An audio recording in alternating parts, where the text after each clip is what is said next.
अस्सलाम वालेकुम। न्यूयॉर्क से एक खुसूसी शो के साथ जहांगीर खटक आपकी खिदमत में हाजिर है। नादरीन, आज यहाँ पीर की रात और दिसंबर की 15 तारीख, जबकि पाकिस्तान में मंगल की सुबह और दिसंबर की 16 तारीख है। नादरीन, 16 दिसंबर पाकिस्तान की तारीख में एक सानहे के तौर पर याद किया जाता है। ये वो दिन था जब पाकिस्तान दो लख्त हुआ और दुनिया के नक्शे पर बांग्लादेश के नाम से एक आज़ाद ममलिकत वजूद में आई। आज इस सानहे को 54 साल हो गए। पाकिस्तान में तो अक्सर लोगों के लिए शायद ये एक आम दिन हो, लेकिन हम जैसे तारीख के तालिब इल्मों के लिए ये हर साल शाम गरीबा से कम नहीं होती। आज इस दिन को याद करने के लिए मैंने इस खुसूसी शो को तरतीब दिया है और एक ऐसी एहसास शख्सियत को दावत दी है जिनके वालिद का ताल्लुक सियालकोट से और वालदा का ताल्लुक मशरकी पाकिस्तान से था। आप इनके नाम से वाकिफ हैं। जनाब इकराम सहगल साहब का शुमार पाकिस्तान की उन चंद शख्सियात में होता है जिन्होंने पाकिस्तान की तारीख के अहम तरीन अबवाब को अपनी आंखों से देखा। न सिर्फ देखा, बल्कि उनको कलम और तारीख के सुपुर्द किया। आपने तालीम का कुछ हिस्सा ढाका में हासिल किया और फिर पाकिस्तान फौज में बतौर ऑफिसर शामिल हुए। 1971 की जंग में भी इकराम साहब ने हिस्सा लिया और ये जंगी कैदी बने। भारतीय कैद से फरार हुए, पाकिस्तान वापस आए। फौज की नौकरी के बाद आपने कारोबार की दुनिया में कदम रखा और कामयाबी की ऐसी दास्तान रकम की जो पाकिस्तान के कम कारोबारी शख्सियात के हिस्से में आई।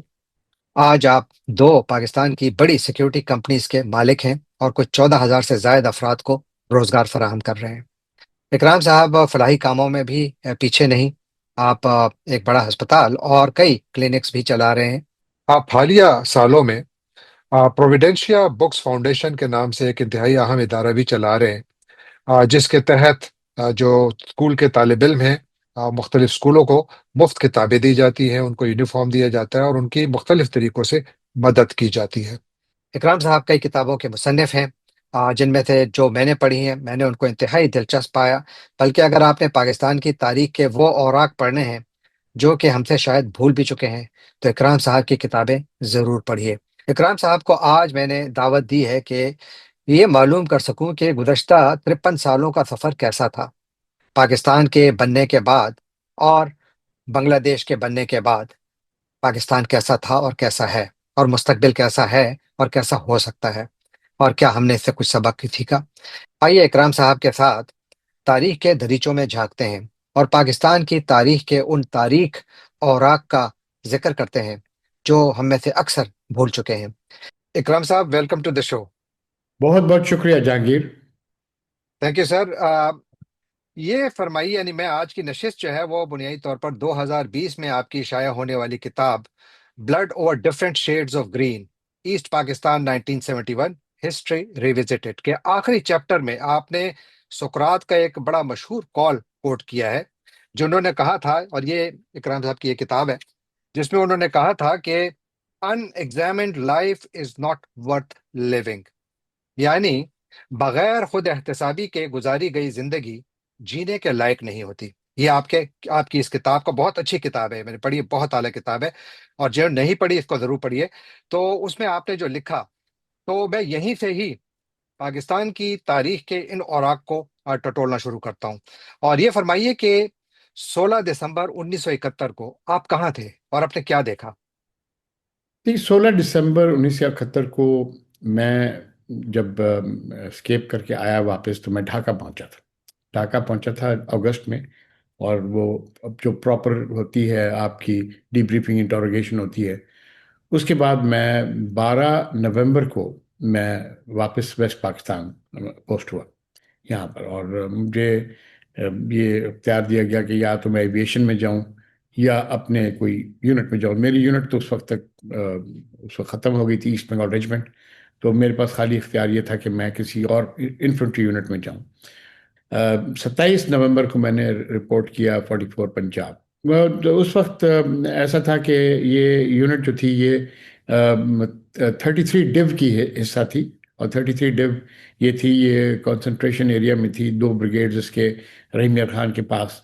और ये अटैकिंग फॉर्मेशन थी।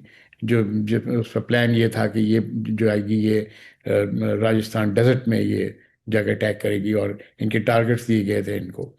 तो मैं 27 नवंबर को 44 पंजाब वो तरिंदा रेलवे स्टेशन के पास हमारी यूनिट थी। तो वहां पर जाके मैंने रिपोर्ट की। तो 16 दिसंबर को तो मैं उसके बाद नवंबर में हमको जब थोड़ी सी यहाँ पर डिफिकल्ट हो गई डेजर्ट के अंदर, क्योंकि एयर कवर नहीं था, तो हमारी जो अटैकिंग फॉर्मेशन थी उनको काफ़ी नुकसान हुआ। तो साइमल्टेनियसली ये हुआ कि जो साउथ में छोर के पास, छोर उमरकोट के पास काफ़ी प्रॉब्लम आ गई, क्योंकि वहाँ पर अच्छी तरह इंडियंस घुस आए थे। और यहाँ पर एक ब्रिगेड जो थी हमारी, 60 ब्रिगेड, उनको बाय रोड एंड रेल उनको भेजा गया साउथ। और हम इनफैक्ट 11 दिसंबर को हमने फिर एंटर किया, मीर खास से रवाना होकर हम आगे एंटर हुए उमरकोट की तरफ, to contain the Indian offensive to into this thing. तो इस वक्त 16 December itself we were fighting. In fact मेरी यूनिट शोर के पास थी और वो ऑक्यूपाई किया हुआ था, दैट थिंग एक्सेट्रा। और हमने इंडियन की जो ऑफेंसिव थी वो रोक ली थी। और उस वक्त 16 दिसंबर को हमें हम इनफैक्ट हम इंगेज थे, बोलते कि हेविली इंगेज थे विद इंडियंस। और Indians were trying the desperate bid कि हम बोलते हैं वो एक ग्रीन, जिसको बोलते हैं कि यू डेजर्ट रेगिस्तान से जब आप ऐसे इलाके में आते हैं जहाँ पर आपको पानी मिलता है, तो ग्रीन बेल्ट बोलते हैं। तो they were about to enter the green belt and we stop them at the green belt at Chhor. So and Umarkot and other places, but mainly at Chhor. So उस 16 दिसंबर को तो मैं शोर में तो था। आप लोगों को यानी जीएचक्यू से ऑर्डर मिला कि द वॉर इज ओवर, और फिर क्या जज्बात थे? क्योंकि आप जाहिर है कि यूर अमंग मिलिट्री लीडर्स, जो आप अपने यूनिट में थे, और वहां पर आपके साथ सिपाही भी थे, सीनियर्स भी थे, जूनियर्स भी थे। क्या माहौल क्या था उस दिन फिर जब ये खबर आई, और खबर कैसे आई? देखिए, खबर तो इस तरह आई कि हमें तो ये बोलते ना कि हम तो थोड़ी बहुत जो रेडियो वेडियो पर सुन लेते थे, कि हमें तो खबर नहीं मिलती। लेकिन खबर ज़रूर आ गई थी कि वहाँ पर ईस्ट पाकिस्तान में 16 तारीख को कि ये सरेंडर हो चुका है। जो सरेंडर तो खैर उस वक्त तो आप सोच नहीं सकते। आई थिंक कि मास एक बोलते हैं, लोग बैठ के रोए इस बात पर। क्योंकि हमने तो हमारी यूनिट्स वगैरह जितने भी थे वेस्ट पाकिस्तान, ये बॉर्डर के ऊपर जहाँ जहाँ थे, हमारी यूनिट्स ने या तो रोक लिया था या इनफैक्ट थोड़ा बहुत आगे बढ़े भी थे।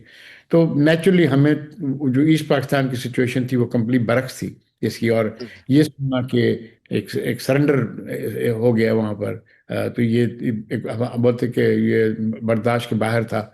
और लोग बैठ के काफ़ी बोलते हैं अफसोस किया, रोए। और बोले कि it was a very bad. जैसे मैं आपको ये भी बताता हूँ कि जगह जगह पर ये भी वो था कि हम नहीं सुनते यहाँ पर सीज फायर, हम अटैक करते हैं। भाई यूनिटों में ये ख्याल था। तो यूनिट के कमांडर्स को बड़ा वो जज्ब रोकना पड़ा लोगों को कि भाई नहीं, आप एक ऑर्डर आया है सीज फायर का, तो आप ऑर्डर माने सीज फायर। बिल्कुल, ये यकीनन एक बहुत बड़ा इमोशनल ट्रॉमा भी था। और नाजरीन, मैं आपको ये बताता चलूं, इकराम सहगल साहब पाकिस्तान की तारीख के पहले जंगी कैदी हैं जो कैद से फरार भी हुए थे, कामयाबी से फरार हुए थे।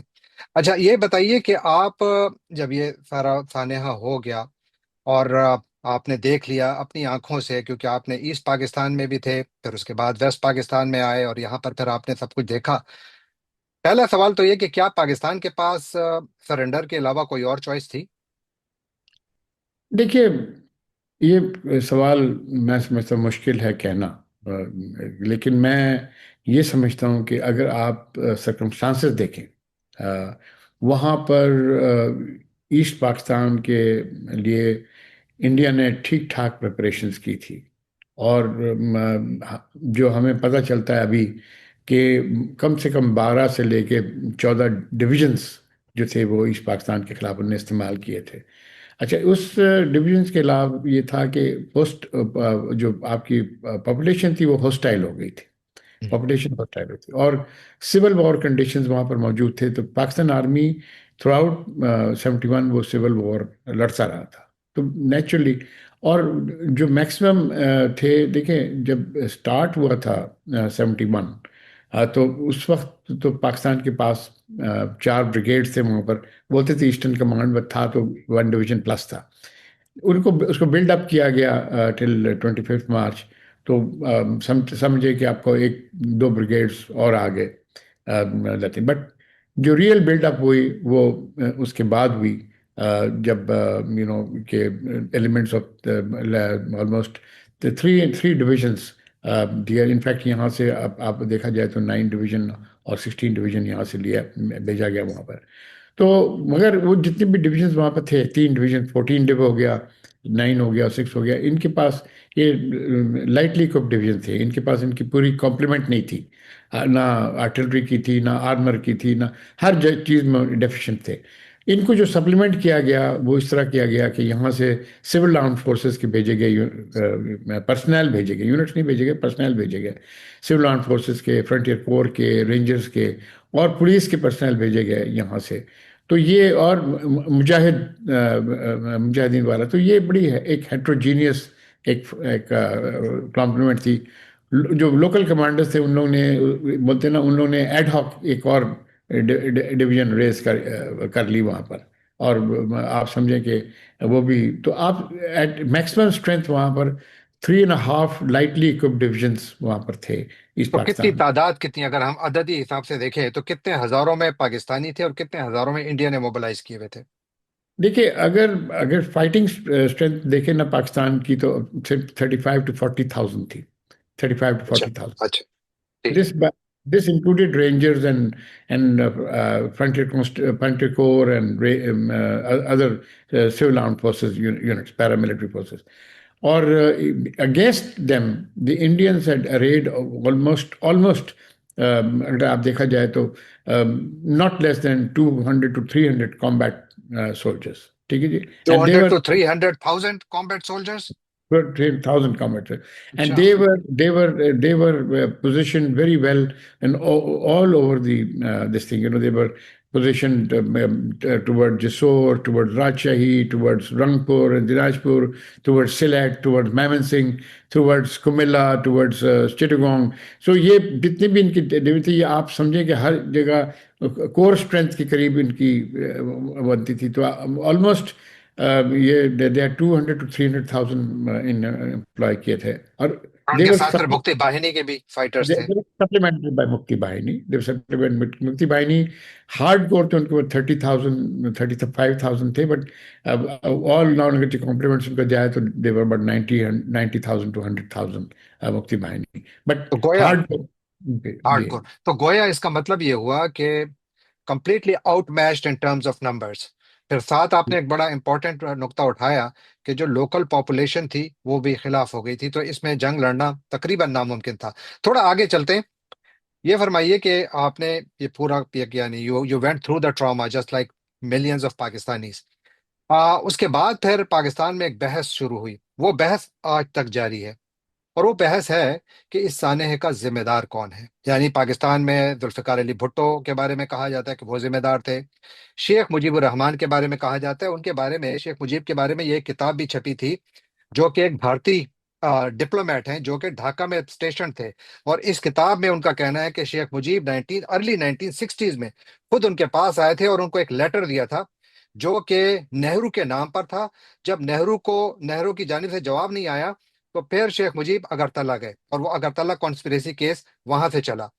मेरा सवाल यह है कि क्या शेख मुजीब जिम्मेदार थे, क्या याहिया खान जिम्मेदार थे, क्या जुल्फिकार अली भुट्टो जिम्मेदार थे? ये इतने बड़े सानहे का जिम्मेदार था कौन? ये सब थे जी। इसमें कोई भी ऐसा शख्स नहीं था जो जिम्मेदार नहीं था। और जिम्मेदारी तो चली आई थी।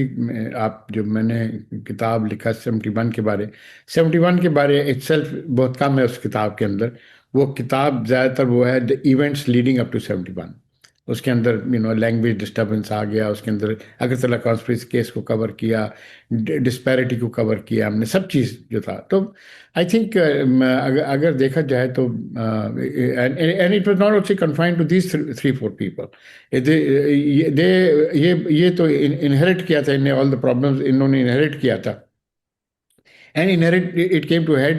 India then used this opportunity. India had a plan. India ने प्लान वो शुरू किया था 71 से पहले से। जब उन्होंने, आपको याद होगा कि गंगा का इंसिडेंट स्टेज जी किया, हाँ, जी हाँ, जी हाँ, हाईजैकिंग केस।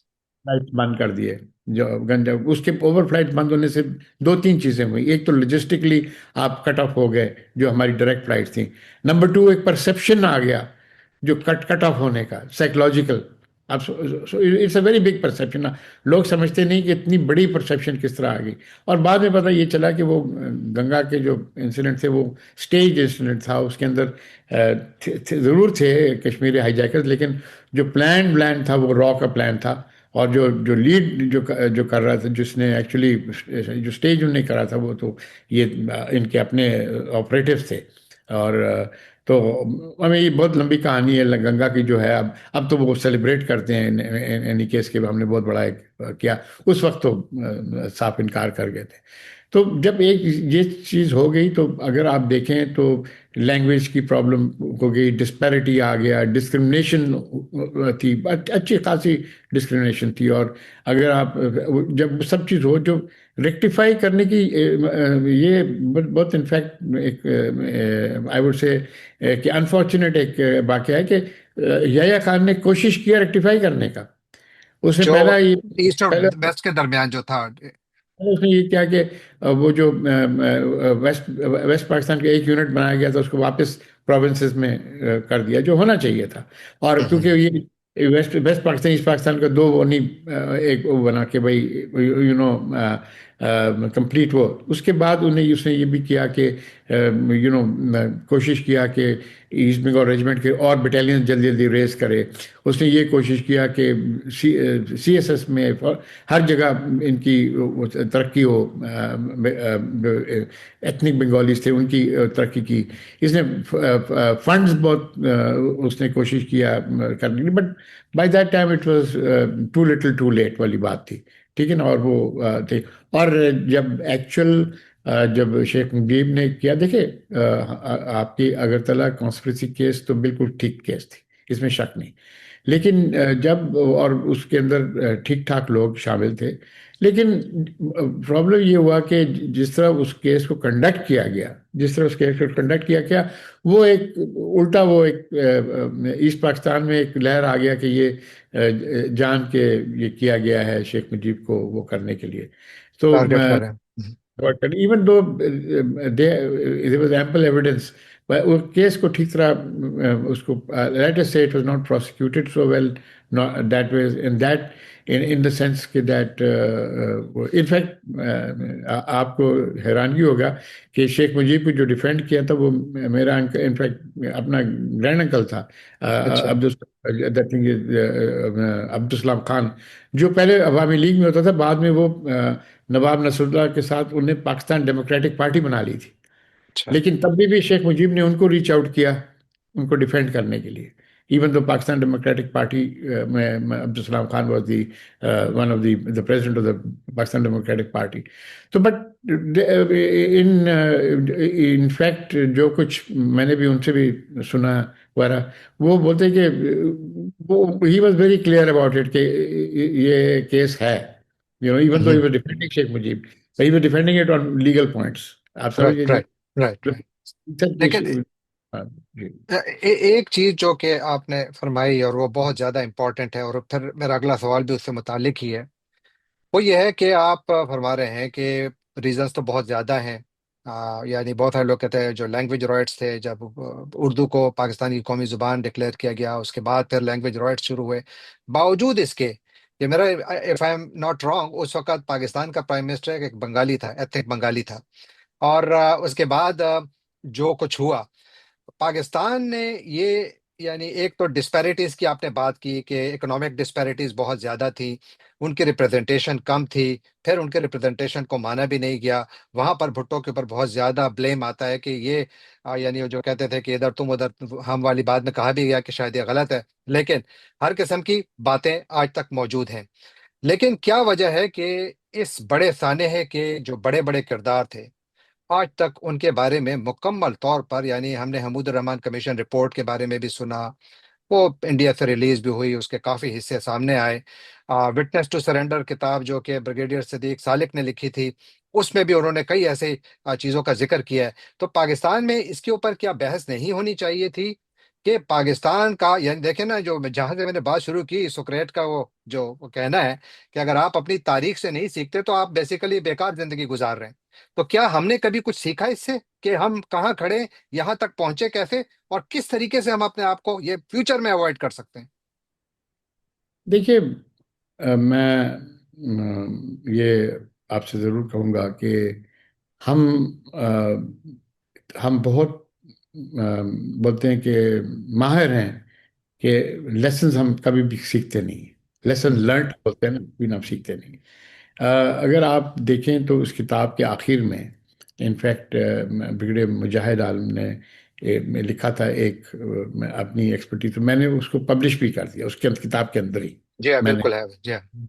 कि मैंने बिकॉज अनबायस्ड एक वो था, क्लियर कट वो था, and I thought that he would be more objective, both from the military and the political side of view. So when he was doing the critique, when he did the critique, I said, no, let me take the liberty of, I requested him and he said, please go ahead, and I published that.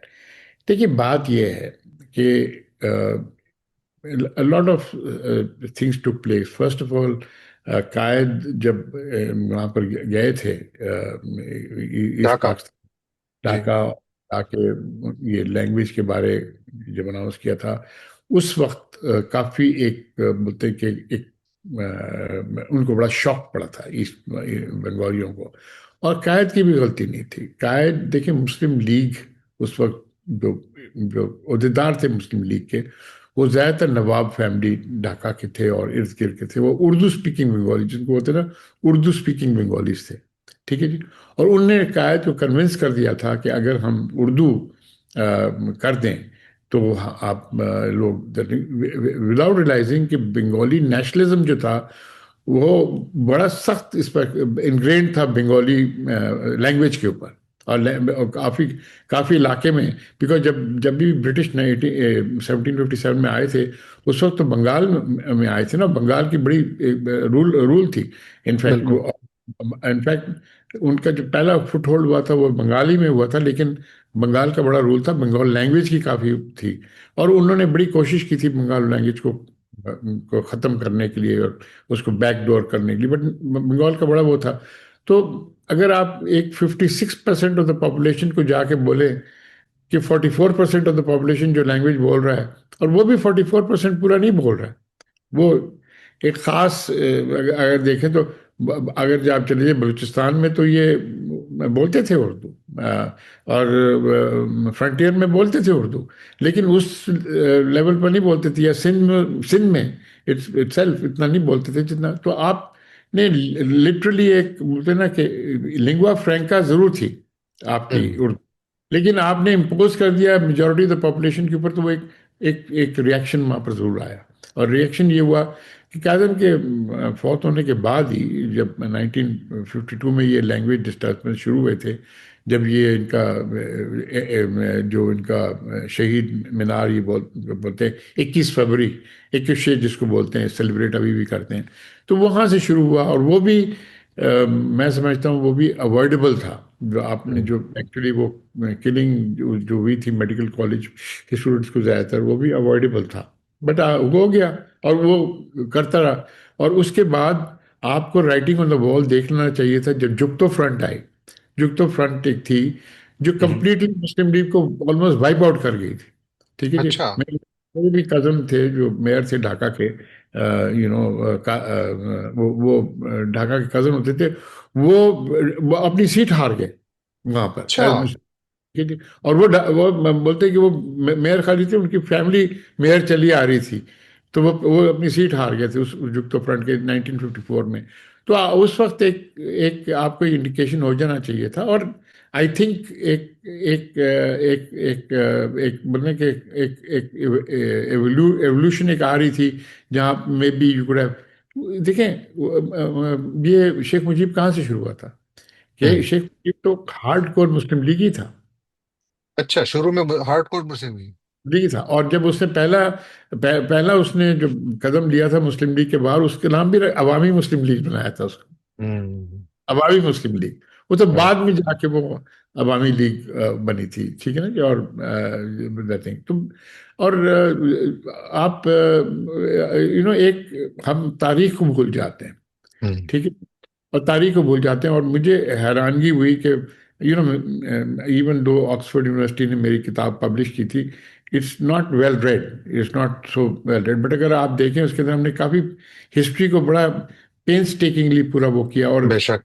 बहुत सी बातें जो मैं बाद में भी लिखता रहा हूँ, वो बेस्ड, वो उस it was, that book became the culmination of all that I had been saying for many years. Right. मैं अभी हम थोड़ा जरा जो पोस्ट डिबैकल का दौर है उसकी तरफ आना चाहता हूं मैं, और ये अभी अब उसी से बात तो शुरू कर दिया, लेकिन इससे पहले कि हम उस तरफ जाएं, ये आपके पीछे एक हेलीकॉप्टर है और आपकी जवानी की तस्वीर है। नाजरीन, इकराम साहब जो है ये पाकिस्तान आर्मी एविएशन के पायलट थे, और ये तस्वीर भी इनकी है। लेकिन इकराम भाई, ये बताइए कि ये आपने कब ली थी, कहाँ ली थी? देखिए, सबसे पहली बात तो मैं बेसिकली इन्फेंट्री ऑफिसर था। राइट। और मैंने, उस जमाने में होता था, आप वॉलंटियर करके जाते थे एविएशन के, अगर सिलेक्ट हो जाते थे तो फिर आप फ्लाई करते थे। तो मैं खुशकिस्मत था कि मैं बहुत जल्दी से फिक्स्ड विंग से मैं L-19 से मैं हेलीकॉप्टर्स पर आ गया था। वो H-13S हेलीकॉप्टर, वो जो बेल 47G का वो मिलिट्री वर्जन था। और इनफैक्ट आपने अगर देखा होगा, वो मैश सीरीज राइट राइट, जी है, हाँ जी हाँ, बिल्कुल। वही हेलीकॉप्टर इस्तेमाल करते थे कोरिया में, वही हेलीकॉप्टर इधर आ गए थे। और वो हेलीकॉप्टर्स ऐसे थे, बबल हेलीकॉप्टर्स थे, तो हम उसको बोलते थे डेड मैंस कर्व। वो थोड़ा टाइम गुजारते थे, थोड़ा टाइम गुजारते थे ट्रेनिंग के लिए। और फिर हमें नया नया ये हेलीकॉप्टर्स आए थे, फ्रेंच हेलीकॉप्टर्स, LO-83 हेलीकॉप्टर्स आए थे। ये LO-83 जब हेलीकॉप्टर्स आए तो हेलीकॉप्टर ज़्यादा आगे, पायलट्स कम थे। तो इनफैक्ट अच्छा। मैं खुशकिस्मत था फॉर मेनी रीजंस कि जो बाकी पायलट थे, मेरे जो इमीडिएट सीनियर पायलट था वो 25th कोर्स का था, और अच्छा। मैं 34th कोर्स का था, लॉन्ग कोर्स। तो बोले कि हमारे और उसमें देना 5 साल फर्क था। और मेरी जो हेलीकॉप्टर कोर्स जब मैंने किया था, 6 आदमी हम लोगों ने हेलीकॉप्टर कोर्स, ये बहुत जल्दी जल्दी हेलीकॉप्टर कोर्स किया था।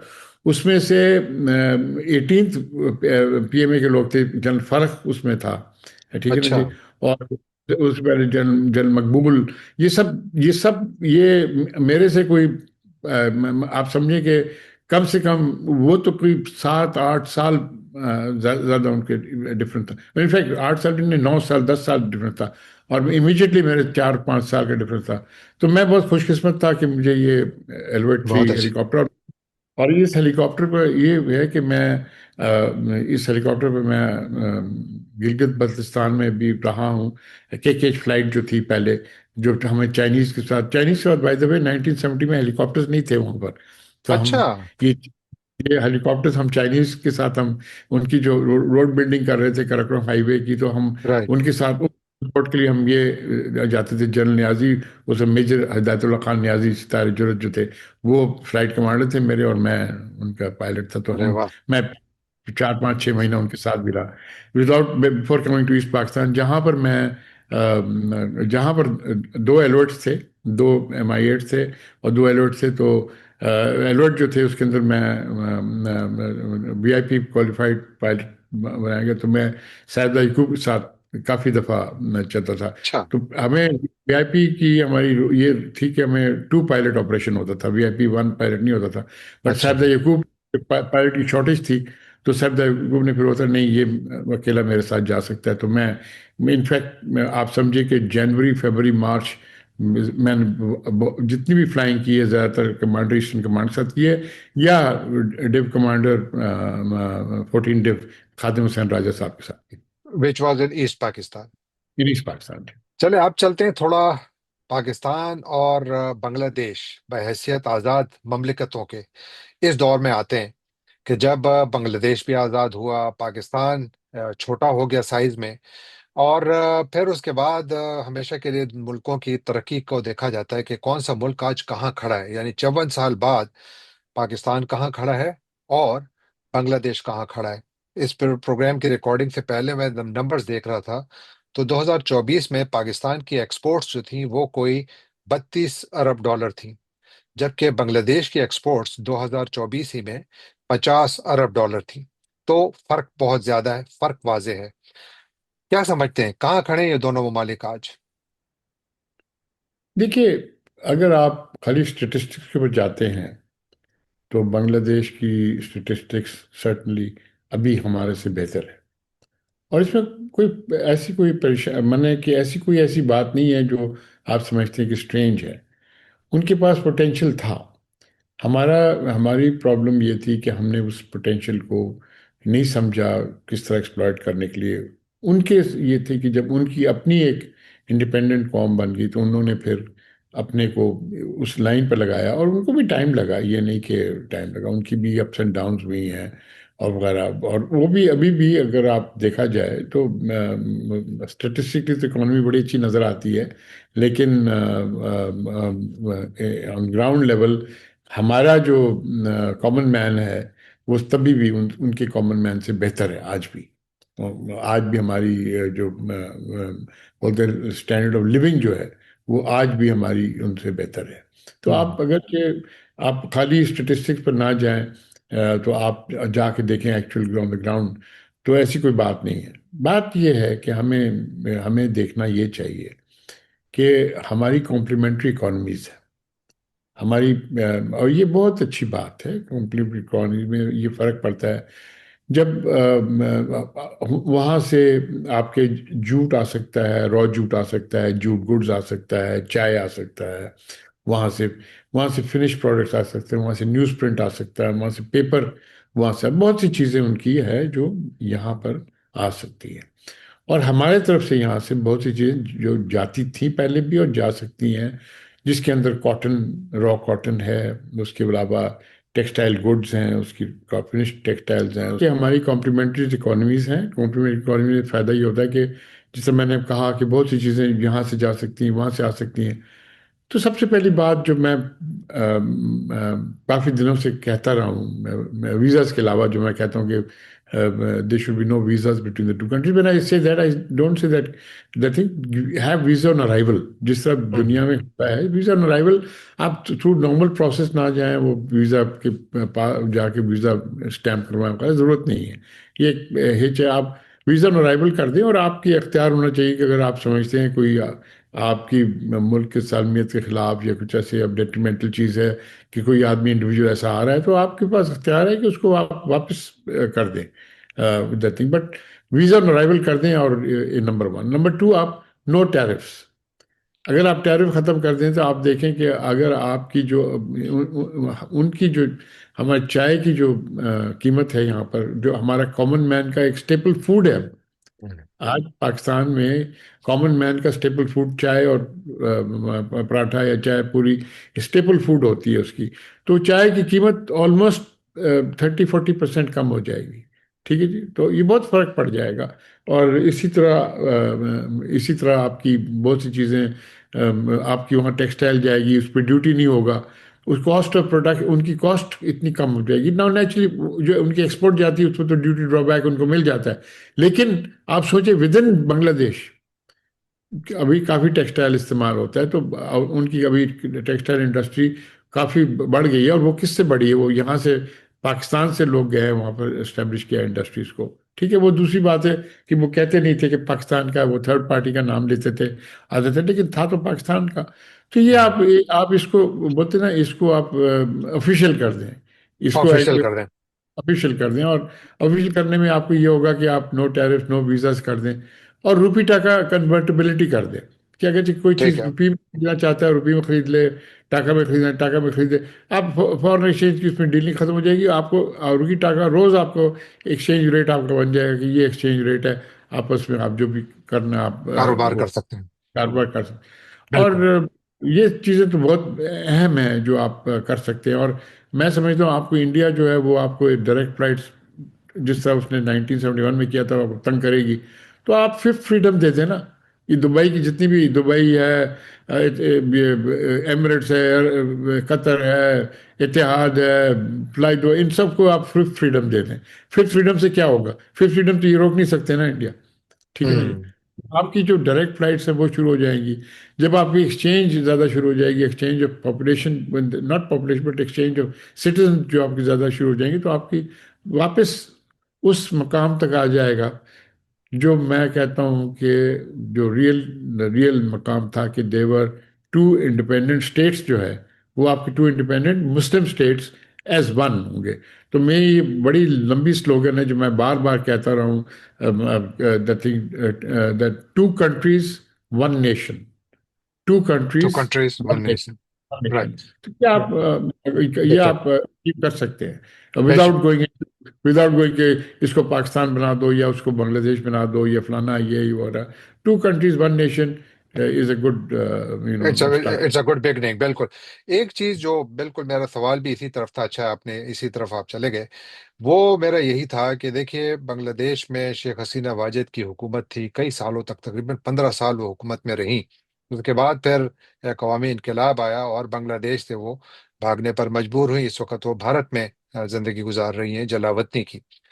आ, पाकिस्तान और बांग्लादेश के इस वक्त के ताल्लुकात के हवाले से पाकिस्तान में भी काफी ज्यादा यानी लोग खुश हैं कि ये अच्छी डायरेक्शन में जा रहे हैं। बांग्लादेश में भी इसके लिए काफी वार्मथ है।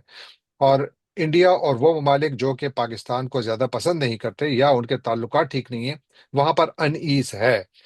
आप क्या समझते हैं कि ये ताल्लुकात, जिस तरह आपने ये कुछ बहुत इंपॉर्टेंट पॉइंट्स बताए कि अगर ये कर लिए जाएं तो ये मुल्क मजीद करीब आ सकते हैं, लेकिन अगर आप थोड़ा थोड़ा जूम आउट करके स्ट्रेटेजिकली के देखें तो पाकिस्तान और बांग्लादेश के करीबी ताल्लुकात का क्या मतलब हो सकता है? देखिए, सबसे पहले जो मैंने आपको बताया, इकोनॉमिकली तो आपकी बड़ी स्ट्रांग एक ब्लॉक बनती है। और मगर दूसरी तरफ मैं एक बात आपसे कहता हूँ, मैंने आपसे पहले जिक्र किया था कि पाकिस्तान की मैक्सिमम स्ट्रेंथ वहाँ पर 3.5 डिवीजन थी। हम्म। और इंडिया को उनको 12 से 15 डिवीजन एम्प्लॉय करना पड़ा था उस डिवीजन, उस स्ट्रेंथ को ओवरकम करने के लिए, और वो भी with hostile population and with other that thing कि भाई 1,000 माइल्स अपार्ट, लॉजिस्टिक्स की बड़ी प्रॉब्लम थी वगैरह वगैरह। राइट। तो अभी बांग्लादेश के पास 10 डिविजन्स हैं। अच्छा। 10 डिविजन्स हैं। और उनकी बहुत सी डिविजन्स ऐसी हैं जो with in 5 to 10 mile the border हैं, लाइक जसोर वाली, राजशाही वाली, बोगड़ा से तो थोड़ा दूर है, जब भी बोगड़ा भी आती है। उसके बाद रंगपुर, ठीक है जी, मैमन सिंह, सिलहट, कुमिल्ला, ठीक है जी। और इस तरह की आप ये डिवीजन जो है, और इंडिया की जितनी भी लाइंस ऑफ कम्युनिकेशन है ना टू असम, हम्म। जो उनको बड़ा ये असम जो है उनके लिए वही है जो हमारा वेस्ट और ईस्ट पाकिस्तान की हिस्सा था ना, कि जी असम उनने ले लिया। असम उनका हिस्सा नहीं था। आसान अच्छा। तो जोर जबरी किया गया। वो तो आपको पता है कि नागालैंड तो बहुत तक उनने करते गए, वो करते गए नागालैंड को ब्रिटिश फीसों को आखिरी दिन तक बोलता गया, वो बेचारा लड़ता गया आखिरी दिन तक कि ये हम हिस्सा नहीं है, इंडिया के हिस्सा नहीं है।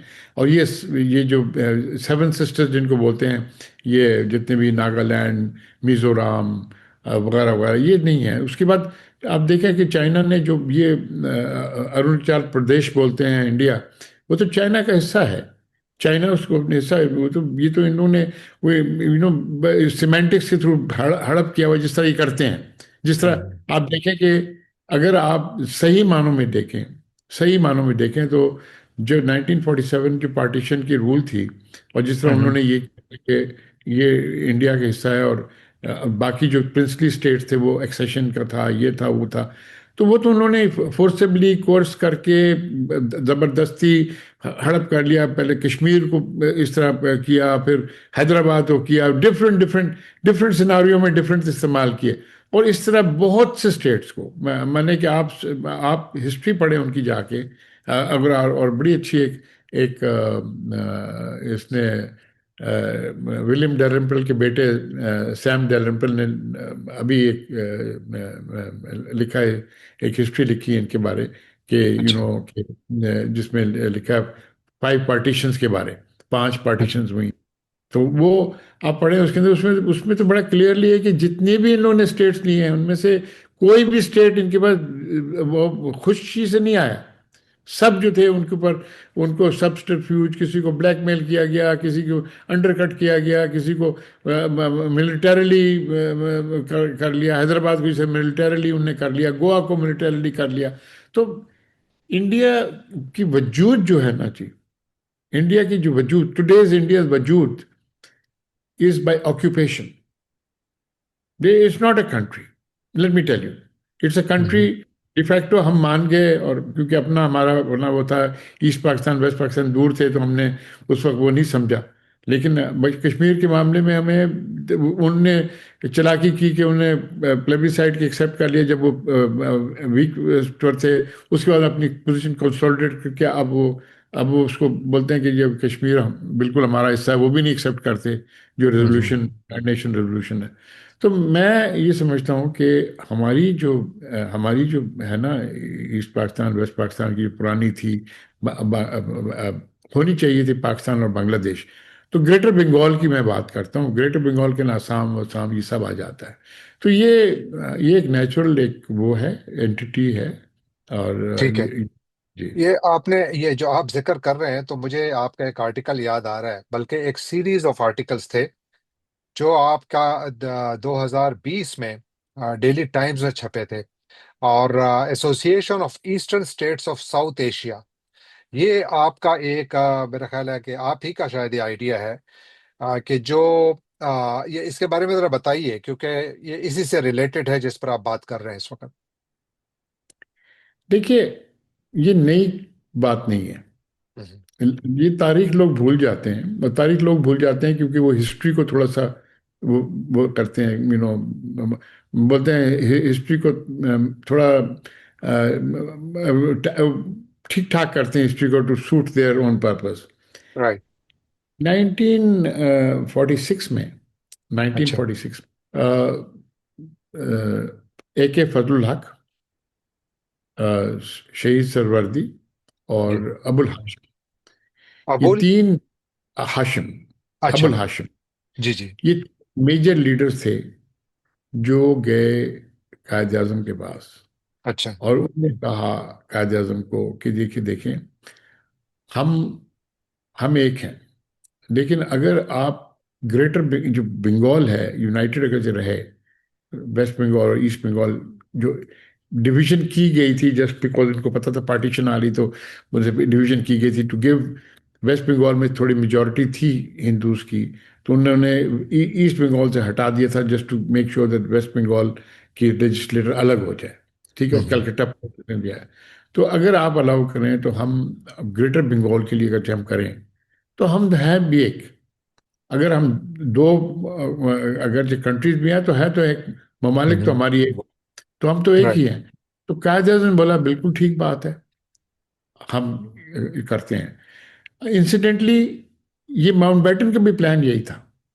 अच्छा। माउंट प्लान ये था कि वेस्ट पाकिस्तान जो भी है वो ठीक है, एक पाकिस्तान हो जाए, अच्छा। और जो ईस्ट पाकिस्तान जिसको कोशिश, वो एक बंगाल का जो है, बंगाल अलग हो जाए। तो माउंटबेटन का प्लान ये था।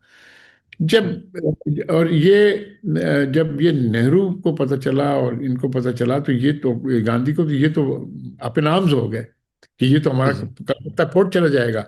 हम्म असम जिसके अंदर इतनी वो है, ऑयल है, रबर है, चाय है वगैरह, पूरा असम निकल जाएगा हमारे उससे। तो हम्म उन्होंने फिर इसको बरक्स के खिलाफ कैंपेन शुरू किया, और उन्होंने कन्विंस कर दिया माउंट बैटन को कि नहीं, ये दे दें।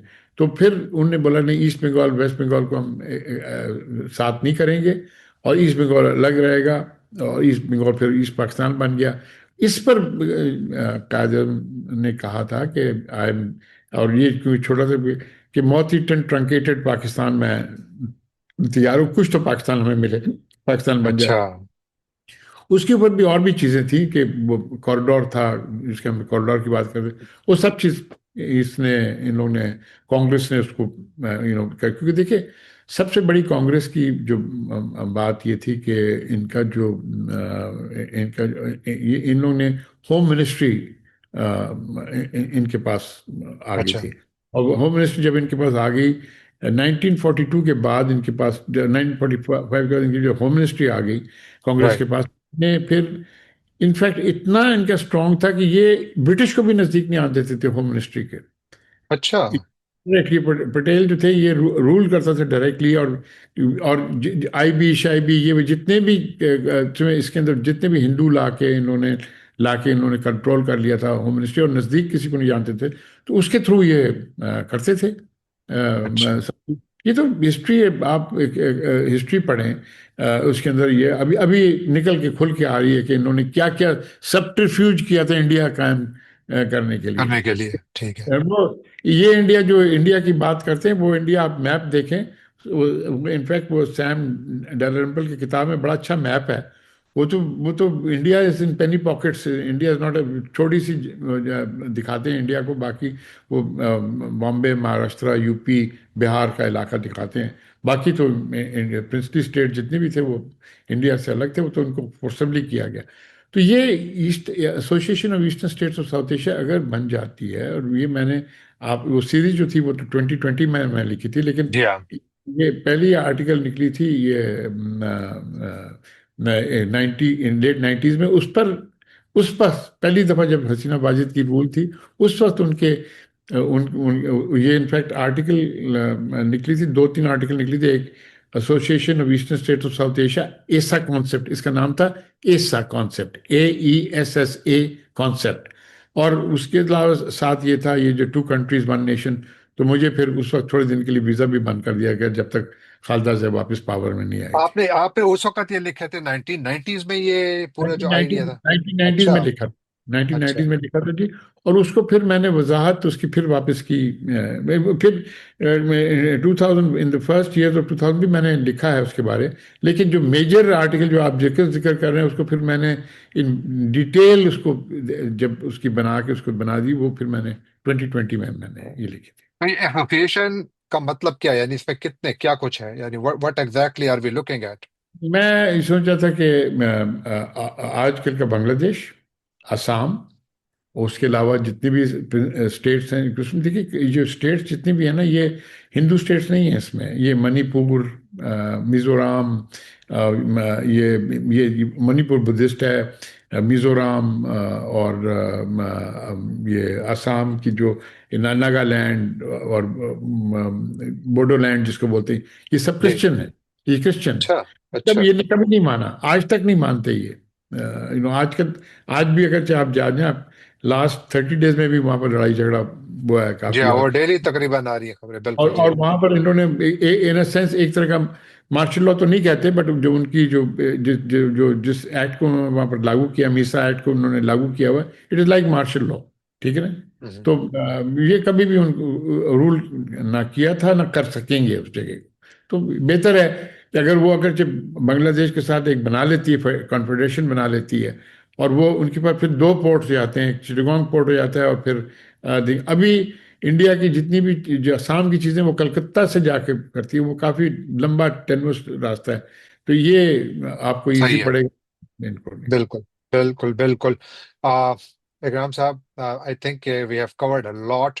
अगर आप पाकिस्तान और बांग्लादेश और ओवरऑल साउथ एशिया में जो इस वक्त सूरत हाल है उसके हवाले से, if you want to say last few words, we have about 2 minutes. देखिए, सबसे पहले आपको जो है ना, रियलिटी जो है वो आपको ग्राउंड में देखना पड़ेगा। रियलिटी ये है कि इंडिया, सबसे अच्छी बात होती है कि इंडिया के साथ हमारी अच्छा एक वो होता रिलेशनशिप होता। बिल्कुल बिल्कुल। और मैं इसका बहुत ज़्यादा इन सपोर्ट था, और मेरे बड़े अच्छे इंडियन दोस्त भी थे और हैं अभी भी, ऐसे नहीं कि नहीं है। लेकिन उनकी जो रूलिंग हायरार्की वो आपको रिकग्नाइज ही नहीं करती कि आपका राइट टू एग्जिस्ट, वो मुसलमानों का राइट टू एग्जिस्ट नहीं करती। ये तो ओपनली वो कहते हैं। मैं तो हैरान होता हूँ बाकी मुसलमान ममालिक जो इनके साथ बड़ी अच्छी इनके साथ वो है, कि ये किस तरह टॉलरेट कर लेते हैं। जो वो बोलते हैं मुसलमान का हक नहीं होता कि यहाँ पर रूल कर, और मुसलमान जो है वो इनफैक्ट बीजेपी के तो ये वो है कि कन्वर्ट कर दें बाद में, और या तो डिपोर्ट कर दें या कन्वर्ट कर दें, और इन्होंने किया है। बांग्लादेश से बांग्लादेश असम से बहुत बांग्लादेशी वापस भेजे हैं इन्होंने इनटू द थिंग। ये इनफैक्ट इनका काफ़ी तनाज़ा भी अलग से चला हुआ है, जो लोगों को पता नहीं है, कि at least 200 to 300,000 Bangladeshis, Indian nationals, who they call Bangladeshis, have been pushed back into Bangladesh. Bangladesh, right. मैं आपसे ये कहता हूँ कि आप सबसे पहले आप रिकग्नाइज करें ये बात कि आप गुरेज क्यों करते हैं। वो आपको बलूचिस्तान में वो आपको तंग करते हैं, कश्मीर में वो आपको टेररिस्ट बुलाते हैं, सिंध में वो अभी उन्होंने बोला कि सिंधु देश की बारे में बात करते हैं। तो आप क्यों गुरेज करते हैं कहने से कि ये जो अरुणाचल प्रदेश बोलते हैं ये तो इनका हिस्सा नहीं है, हिस्सा ये तो चाइना का हिस्सा है। ये जो असम है ये हिस्टोरिकली नागालैंड वगैरह, तो ये तो इनको दिया गया था, ये तो इन्होंने कोर्स किया है। बाकी बाकी जितने भी इनकी जो फील्डम्स हैं जितने इनकी सबकी आप करें।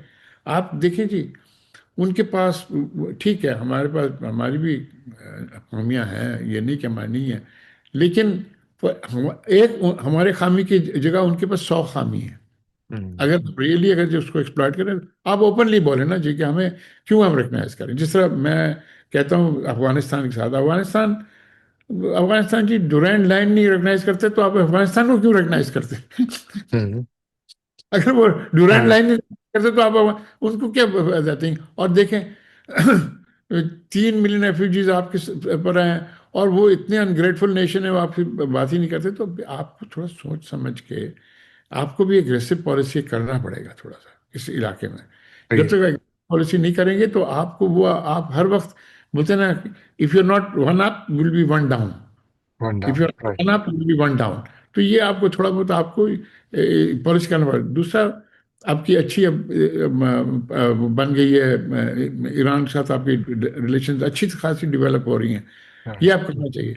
और तालिबान भी हक नहीं कर रूल करते अफगानिस्तान को, ये तो हमारे वजह से ये आ गए, हमारी गलतियों की वजह से ये बोलते हैं डिफैक्टो ये रूलर्स बन गए।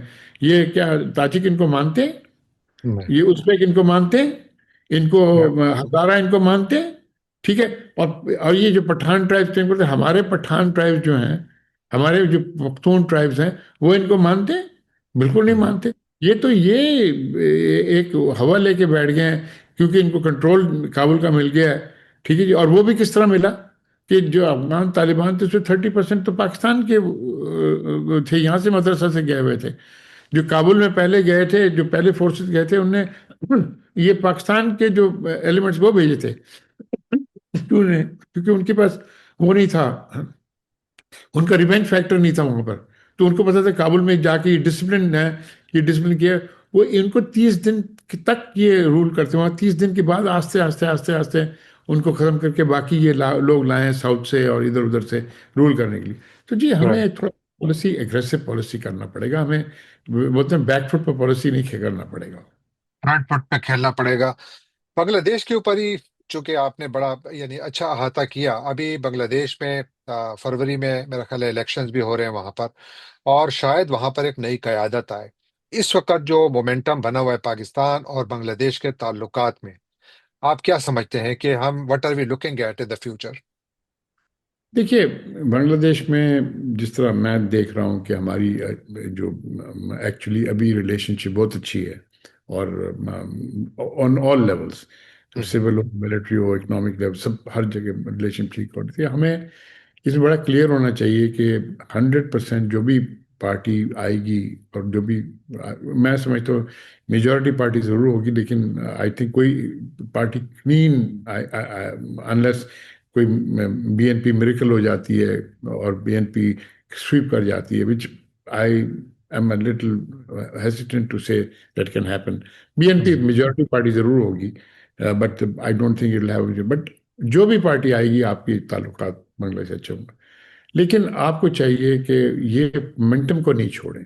देखिए, दूसरी बात आप ये जरूर याद रखें, वो आज़ाद एक मुमलकत है, और आज़ाद उनको आप डिक्टेट ना करें। बिल्कुल। वो वो जो फॉरेन पॉलिसी करना चाहते हैं वो उनका इख्तियार है। वो जो करते थे, आपके इख्तियार ये है, जो मैं आखिर में करता हूँ, जो मैं आपको कहना चाहता हूँ कि एक छोटी सी चीज कर लें कि जी, an attack on Bangladesh is attack on Pakistan, and an attack on Pakistan is an attack on Bangladesh. That ये changes the ये everything. it changes the strategic dynamics of the entire this thing. India will have to put forces that it can bring against Pakistan here. It'll have to allocate those forces to keep Bangladesh in check. ठीक है जी. So that means that much less forces you will have to contend with. ठीक है जी. And India will always be worried कि जी, with what has happened between May 7th and May 10th के अंदर जो हुआ है, उसके बाद India will always worried कि, और and they should be worried कि this is a different Pakistan Armed Forces, ठीक है जी, and Pakistan Armed Forces that has left its legacy behind, right? Mhm. And hopefully has learned lessons from what happened in 71 and is looking forward. We should not forget what happened in 19. I've said we should not forget what happened in 1971. We shouldn't learn lessons from 1971, but we should look to the future of ourselves and our children and work for a good, united, two countries making one nation. Excellent, that's a very good round up. बहुत बहुत शुक्रिया sir. मेरा ख्याल है कि बिल्कुल ultimately Pakistan के ताल्लुकात बांग्लादेश के साथ जिस ट्रेजेक्टरी पर जा रहे हैं, तो यानी इस इम्कान को आप कभी भी मुस्तरद नहीं कर सकते। पाकिस्तान के ताल्लुकात कहीं भी हों, मेरा ख्याल यह है कि उसका फ़ायदा इस पूरे रीजन को हो सकता है, क्योंकि अगर तमाम रीजन के ममालिक एक दूसरे के साथ पुरअमन तरीके से रहें और एक दूसरे को पता हो कि कौन कितनी ताकत में है और क्या कुछ कर सकता है, तो वो भी एक डेटरेंस की एनवायरनमेंट क्रिएट करता है। तो again thank you so much इकराम साहब, thank you for your time. नाजरीन, ये थे इकराम सहगल साहब। आपने इनकी बातें सुनी, तारीख के झरोकों में झांका, बहुत कुछ सीखा, बहुत कुछ सुना। इनकी किताबें ज़रूर देखिएगा, इनकी किताबें हर जगह अवेलेबल हैं, आप अमेजोन वगैरह हर जगह पर चेक कर सकते हैं, वहाँ अवेलेबल हैं। ज़रूर पढ़िए, अपनी तारीख से आगाही हासिल कीजिए, ताकि हम अपने मुस्तकबिल के लीडर्स को माजी की गलतियां दोहराने से रोक सकें।